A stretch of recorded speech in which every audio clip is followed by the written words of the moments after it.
Buenos días, saludos, mi nombre es Eduardo Campuzano y quiero hablarle hoy de la resonancia magnética en la mama. Algunas indicaciones por qué se hace este estudio es en casos que se han hecho mamografía o ecografía que no son concluyentes del hallazgo. Entonces se ordena la resonancia magnética para responder esa pregunta clínica. Pacientes también que tengan algo riesgo, historias familiares de carcinomas en las mamas. Descartar carcinoma en las mamas también se puede hacer otra indicación. Estratificaciones de carcinoma de mama, evaluaciones de implante, que no vamos a hablar en esta sección, y casos de cribado. Vamos a hablar brevemente sobre la anatomía que encontramos en las mamas. Viendo aquí en el plano coronal, vemos la areola, y abajo de eso podemos ver el tejido grasoso de las mamarias. También podemos ver los lóbulos y los conductos, y aquí vemos los ganglios linfáticos. En un corte sagital, así es por aquí, podemos ver el músculo pectoralis en el pecho. También podemos ver la grasa en las mamas, los conductos y los lóbulos. ¿Cómo se ve esto en la resonancia magnética? Aquí tenemos una imagen axial T1 donde se ve bien detalladamente la anatomía mamaria. Podemos ver los ganglios linfáticos en los dos lados, en este lado y en el otro lado. Podemos ver los músculos no solamente del pecho, como el músculo pectoral, pero los músculos dorsal, de los lateral. También podemos ver el tejido glandular, que se ve bien en pacientes más bien jóvenes, y el tejido mamario de grasa alrededor, lo podemos ver también.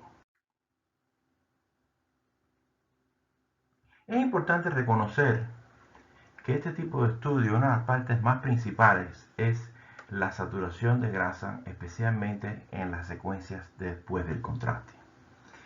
Importante que la grasa sature completa para en el caso que el paciente tenga carcinoma, el carcinoma va a coger el contraste y se va a ver bien blanco en las secuencias después del contraste sin grasa, saturación de grasa. Si la saturación de grasa no funciona y hay partes que no saturó la grasa se va a ver blanca también y puede imitar una lesión. Eso es bien importante, la saturación de la grasa en casos de mamaria. Ahora, aquí tenemos dos pacientes, un paciente que tiene, se ve el tejido bien en la imagen superior, y en la imagen inferior te das cuenta que es un paciente que básicamente lo único que tiene es grasa en las mamarias.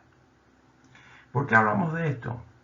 Porque tiene que estar no solamente reconocer en su equipo cuál de los dos picos es el agua y cuál de los dos picos es la grasa, porque puede ser invertido, depende del equipo que tenga.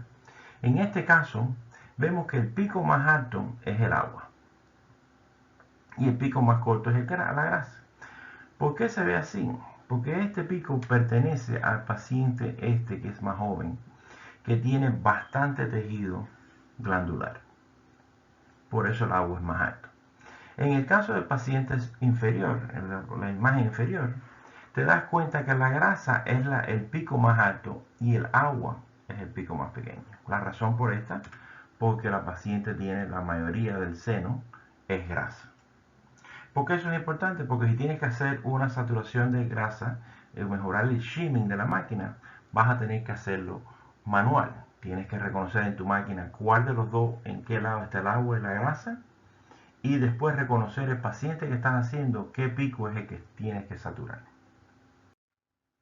El protocolo que normalmente vemos en este tipo de estudios es axial T1 de un turbo spin echo o gradiente sin saturación de grasa, un axial T2 con saturación de grasa o un STIR.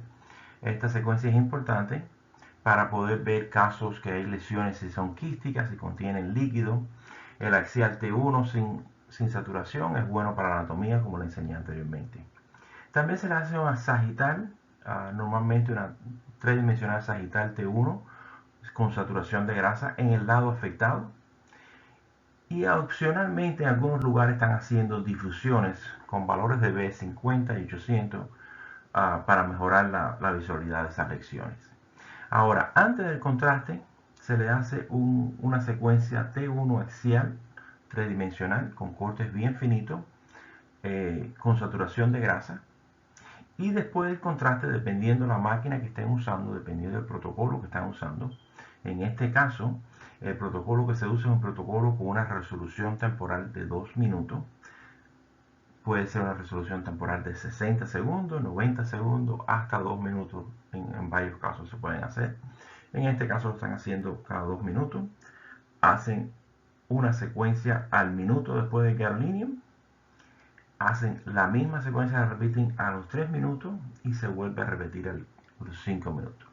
La razón que esta secuencia se repite en varias veces es para enseñar el wash-in, wash-out de esa lección. En otra forma, cómo el contraste llega a la lección y sale de la lección. Después se termina haciendo una sagital 3D T1 con saturación de grasa en el lado afectado y también se puede hacer en el lado opuesto para comparar. Este es un protocolo que normalmente se hace para la mama en casos de carcinoma. Otra cosa que es súper importante en estos casos, no solamente poder hacer un buen shimming para saturar la grasa bien, la posición del seno adentro de la bobina, dentro del core, es súper importante. Este es un artículo en inglés que se hizo unos años atrás, y en este artículo enseñan las posiciones del seno adentro de la bobina y la causa que puede tener en la calidad de las imágenes. Por ejemplo, la foto aquí en mano derecha, te das cuenta que el seno está un poco superior, no en el centro del área de la bobina, y incluye también un poco de grasa abdominal. En este caso, cuando se hace el estudio, te das cuenta que en las T1 tridimensional axial con grasa, saturación de grasa, notas que hay áreas que la grasa no se saturó. Eso a veces puede ser por el shimming, como lo que hablamos, seleccionando el pico correcto para poder suprimir la señal de la grasa, o puede ser también por la posición. En este caso, la posición es la que está causando que la grasa no sature en esa área. Ahora en esta imagen a la mano, la foto en la izquierda, te das cuenta que el seno está centrado bien en el área de la bobina, no hay grasa que está adentro del área de la bobina y la imagen sale mucho mejor con una saturación de grasa totalmente en el field of view. Aquí tenemos las imágenes dinámicas que tomamos antes del contraste, después a 1 minuto, a 3 minutos y después a 5 minutos. Les expliqué que en este ejemplo la resolución temporal es cada 2 minutos. También se puede hacer cada 60 segundos, cada minuto, se puede hacer cada 90 segundos, depende del protocolo y la preferencia del radiólogo. La razón que se hace es para chequear cómo entra y sale el contraste de la lección que están buscando. Una de las cosas que es importante en el protocolo de la mamaria es que la resolución temporal tiene que ser menos en las secuencias dinámicas, menos de 2 minutos, y la resolución espacial debe ser menos de 1 por 1 milímetro en plano. De esa forma pueden evaluar la lesión, el borde de la lesión y el contraste como entra y sale la lesión, que es lo que estamos viendo en esta gráfica. En este caso pusieron la lesión está en este lado, ponen esta marca arriba mismo de la lesión. En las secuencias dinámicas, en este estudio, las secuencias dinámicas se hicieron cada minuto, a 1 minuto, a 2 minutos, a 3 minutos y 4 minutos. Y lo que se está midiendo aquí es la intensidad de la señal que tiene en cada dinámico. Aquí empieza, después sube en la fase arterial y después baja en la fase venosa. ¿Qué quiere decir esto? Que dependiendo como esta curva hay, pueden determinar si esta lesión que están mirando es maligna o benigna. Muy importante. Aparte de esto, también se le puede dar colores a la lesión. Rojo son lesiones más agresivas, azules lesiones menos agresivas, y más probables son benignas. Como les expliqué, la resolución espacial es muy importante porque es importante para determinar el borde de esa lesión. Por ejemplo, aquí tenemos una lesión que se ve el borde bien smooth, bien plano, y en esta otra lesión vemos el borde que es irregular. Lesiones con bordes irregular van a ver más bien ser tipos de carcinomas malignos. Lesiones con el borde plano así o smooth normalmente son benignas. Son muy importantes hacer ese tipo de resolución espacial que puedan determinar el borde bien. No solamente en este tipo de estudio evaluamos las mamas, también evaluamos los ganglios linfáticos, porque muchas veces cuando hay metástasis afectan esos ganglios linfáticos que hablamos cuando hablamos de la anatomía. En este caso, miren el tamaño de los ganglios linfáticos, lo grandes que están, que puede señalar que hay una metástasis ya en esos ganglios. Esta es una T2 axial y después del contraste una T1 donde se ve la lesión de los ganglios linfáticos con el contraste adentro. Otro ejemplo que es importante tener una bobina específica para los senos es para poder ver no solamente los senos, las mamas, pero poder ver el músculo del pecho, el pectoralis, a ver si está involucrado con la lesión. En este caso vemos la lesión aquí que está tocando la parte anterior del músculo pectoralis y después del contraste vemos que la lesión aumenta el contraste, pero te das dando cuenta que está tocando el músculo, pero en esta imagen por lo menos, hay que mirar las imágenes superior e inferior obviamente, pero en esta imagen por lo menos no parece que está invadiendo el músculo. Hablamos del shimming y si no están familiarizados con los efectos del shimming, este es el tipo de efecto que puede haber.